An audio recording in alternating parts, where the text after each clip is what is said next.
Бүгінгі міне ескерткіштерді қорғау күніне арналған Ақмола облыстық мәдениет басқармасының бастамасымен өткізілген ғылыми конференция өз мәресіне жетті.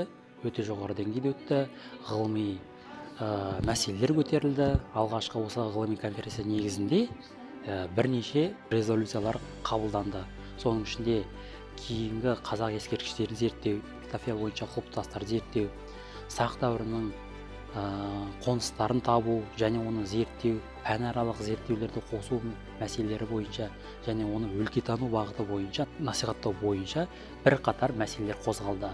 Алдағы уақытта осы мәдениет басқармасы және тарихи мәдени мұраларды сақтау орталығымен бірігіп, осы мәселелерді шешуге алдағы уақытта жоспарлы жұмыстарды жолға қойылмақшы.